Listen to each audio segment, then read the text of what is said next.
जय। वंदे मातरम। वंदे मातरम। वंदे मातरम। आजादी से पहले एक देवताओं का जत्था था जो आया, जिसने देश को आजाद कराया और चला गया। उस जत्था में दो तरह के व्यक्तित्व थे, एक गरम दल, एक नरम दल। गरम दल में सुभाष चंद्र बोस, भगत सिंह, चंद्रशेखर आजाद, बिस्मिल, ठाकुर रोशन सिंह, अशफाक उल्लाह खां जैसे लोग हैं। तो उधर गांधी जी का एक नरम दल है। सबका अपना अपना योगदान है। लेकिन मैं बात करूं तो दो लोगों को यहाँ पर उद्धर करना चाहूंगा, जिनको मैंने पहले आंखें खोली तो मैंने सुभाष चंद्र बोस को देखा। सुभाष चंद्र बोस जिनका 23 जनवरी को हम जन्मदिन जयंती मनाते हैं, उनका 23 जनवरी आने की थी। प्रेसिडेंसी जेल में उन दिनों अंग्रेजों ने उनको कैद कर रखा था। हिटलर के बम्पर शक उधर ब्रिटिश पर अपना बम गिरा रहे थे और इधर के शत्रु थे इनके अंग्रेजों के, तो इनको प्रेसिडेंसी जेल में कोलकाता में बंद कर दिया गया। उसके बाद में गिरफ्तारी के दौरान उन्होंने भूख हड़ताल कर दी, उनका स्वास्थ्य गिरने लगा।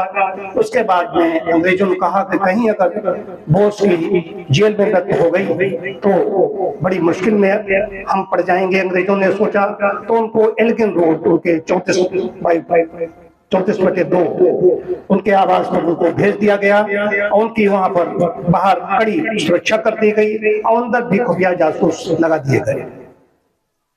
वहां से अब सोचिए 23 जनवरी है, 16-17 की रात में इन्होंने अपनी तैयारी की। अपने भतीजे से उन्होंने कैसे कैसे अपनी व्यवस्था बनवाई, क्या क्या खरीदना था मार्केट से खरीदवाया और मोहम्मद जियाउद्दीन के वेश में वो 16-17 की जनवरी की रात में निकल दिया। अब सोचिए एक हफ्ते बाद जिसका जन्मदिन है, कल्पना कीजिए, हम लोग उठाई यही कहा, जरा उनको याद करो कुर्बानी।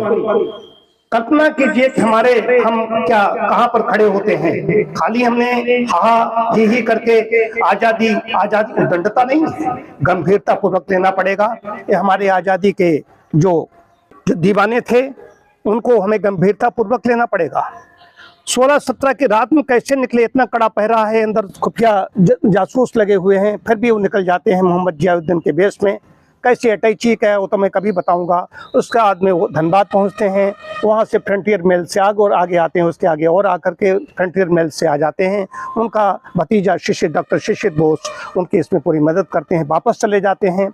इधर यात्रा कर रहे हैं, उधर वापस 18 को जब शिशिर बोस पहुंचते हैं, अब कहानी देखिए, कल्पना कीजिए उनके भतीजे और भतीजी कितने साहसी हैं।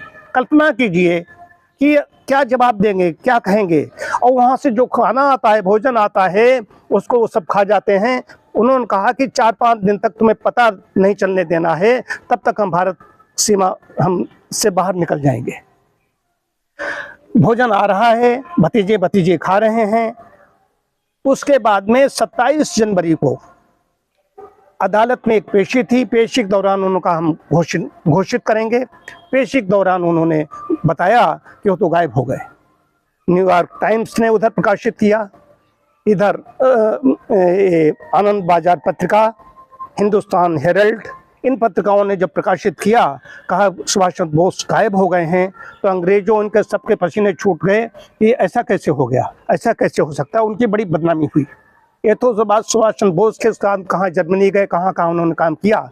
एक बात और कहूँगा बोस के बारे में कि जब ये बाहर चले गए, आज़ादी इधर मिल रही थी, तब उस समय लुई फिशर जो महात्मा गांधी के जो जीवनीकार हैं, उन्होंने महात्मा गांधी ने कहा था कि वो देशभक्तों के देशभक्त हैं, लेकिन साथ में और जोड़ा था कि वे रास्ता भटक गए हैं।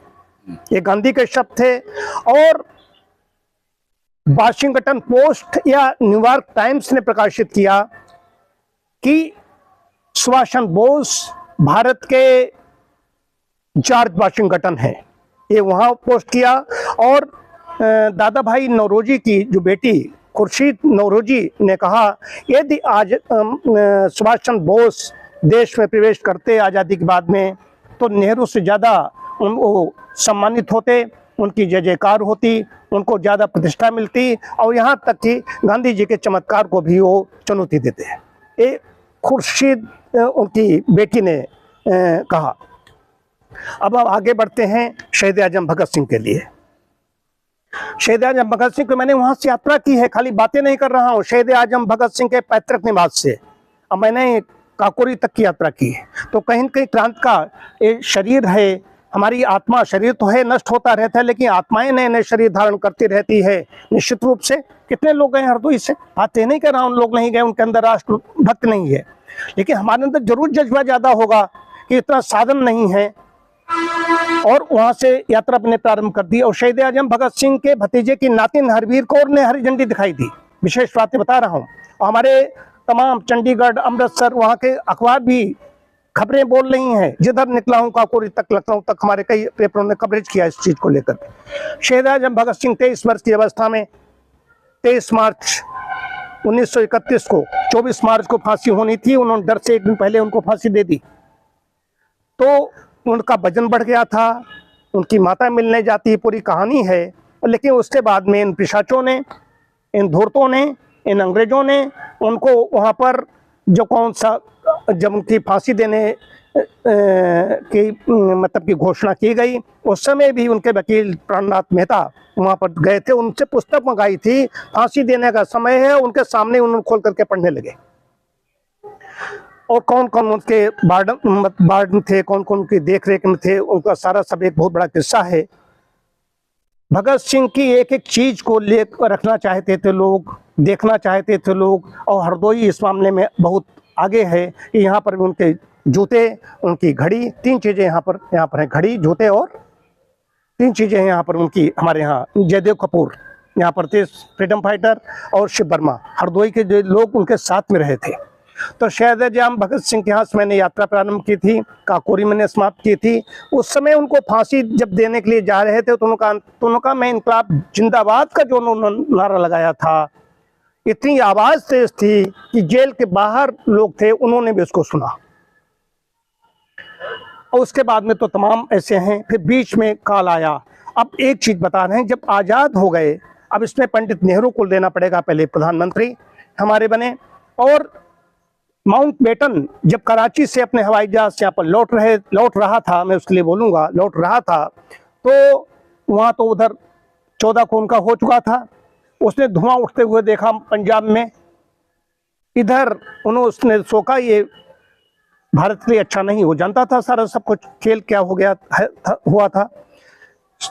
जब ये घोषणा हो गई, देश आजाद हो गया है, 2 सन्यासी पहुंचते हैं जवाहरलाल नेहरू के आवास पर, पंडित नेहरू के आवास पर।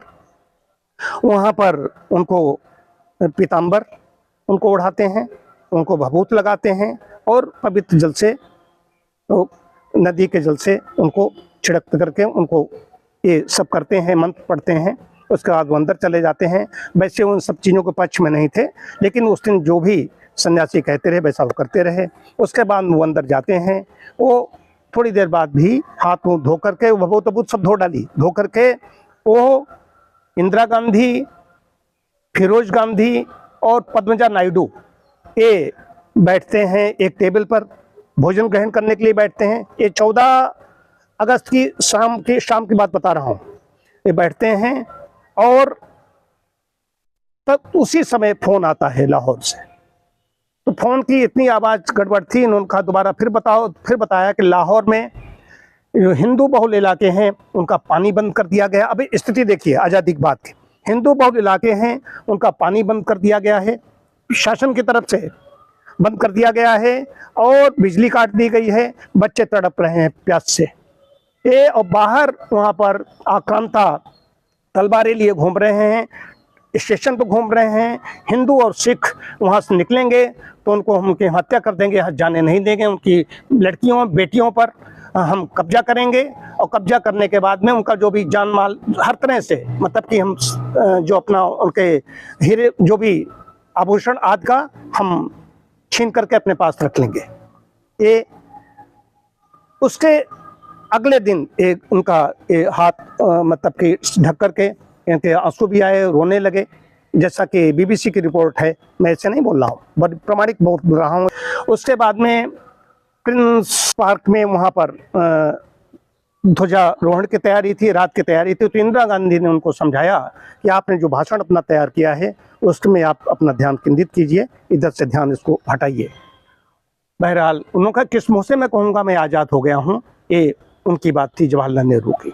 उसके बीच में काल आए, धीरे धीरे आज बढ़ते हुए हम यहाँ पर खड़े हुए हैं। तमाम लोगों ने जाने दी, तमाम देश के सेनानी, अब तो कोई दिखाई नहीं देता, हमारे यहाँ भी थे। हम तो कई ऐसे कार्यक्रम करते थे यहाँ पर। अभी भी दादा धर्मेंद्र सिंह स्वतंत्रता संग्राम सेनानी यूनियन के उसके अध्यक्ष थे। परिवार जो ये संगठन था वो भी 1-1.5 साल पहले उनका विदा हो गए। तो अंदर से कहीं कहीं जज्बा होता है। वर्तमान समय में हमारे नेतृत्व है, उसके पास दृष्टि है, विजन है।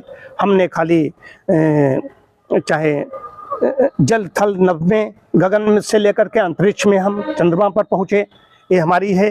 अब हम ये कहते हैं कि जो आज़ादी के जो देवता थे इन्होंने आज़ाद कराया, तो आज का युवा नवनिर्माण में लगा हुआ है। युवा बहुत अच्छा काम कर रहे हैं, लेकिन जो काम अच्छा नहीं कर पा रहे हैं उनके लिए मैं संदेश देना चाहता हूँ कि भगवान राम जब वनवास काल में गए हैं तो उन्होंने कुछ कोल भील उनको मिले, तो उन्होंने कहा तुम लोग हमारी सेवा नहीं करते हो, उस सेवा हमारी क्या करो। तो उन्होंने कहा कि ये हमारी अति बड़ी सेवकाई, लेहिन बासन बसन चुराई, ये हमारी यही सेवा मान लो। हम तुम्हारे वस्त्र और बर्तन नहीं चुरा लेते हैं, यही हमारी सेवा है, यही सेवा। तो हम कुछ ऐसे हैं जो भ्रमित नहीं हैं, उन्हें ज्ञान नहीं है, वो कहाँ थूकना है, कहाँ मूतना है, कैसे बोलना है, बोलते हुए ही गाली बौछार करते हैं। ऐसे लोगों को वो कुछ नहीं कर सकते हैं, तो कम से कम ऐसा आचरण न करें। बाकी बहुत अच्छे अच्छे युवा आ रहे हैं, उनमें बड़ा जोश है, और जोश नहीं है तो ये देश कैसे उन्नत कर रहा है, कैसे तरक्की कर रहा है। महिला सशक्तिकरण की बात होती है, मातृशक्ति इतना आगे बढ़ रही है कि वो गंभीर हैं, उन्हें अपना लक्ष्य दिखाई देता है, वो सरल हैं, सीधी हैं, गंभीर हैं, उनमें कहीं पर भी उच्छृंखलता दिखाई नहीं देती। अपवाद स्वरूप कहीं हो एक आध, उसकी बात अलग है, लेकिन युवाओं में उच्छृंखलता दिखाई देती है। तो ये बड़े विषय हैं, इन पर हमें सोचना पड़ेगा। हम जहाँ पर खड़े हैं, जिस स्थान पर खड़े हैं, जो परमात्मा ने हमें भेजा है, जो काम हमें सौंपा है, हम देखें उससे आंख बंद करके इससे देश का, राष्ट्र का कल्याण हो रहा है। कहीं कहीं राष्ट्र का मतलब हम यहाँ बैठे हैं और हम कहें कि हम तो तमिलनाडु में हम कुछ काम करेंगे, नहीं। यहाँ पर बैठ करके हम कुछ अच्छा कर पा रहे हैं, नहीं कर पा रहे हैं, आंख बंद करके देखें, हमें उससे आत्मतोष, अंदर से आनंद मिल रहा है, नहीं मिल रहा है, बस इतना करना है। अब व्यवसायी व्यवसाय करें, चिकित्सक चिकित्सा करें, शिक्षक हैं, शिक्षिकाएं हैं, जो भी हैं, सरकारी गैर सरकारी संगठन हैं, उनको सबको विचार करना पड़ेगा कि हम राष्ट्र के लिए किस तरीके से उपयोगी हैं। कीड़े मकोड़ों की तरह खाना पीना, सोना जागना और मर जाना जीवन नहीं है, चमकना जीवन है।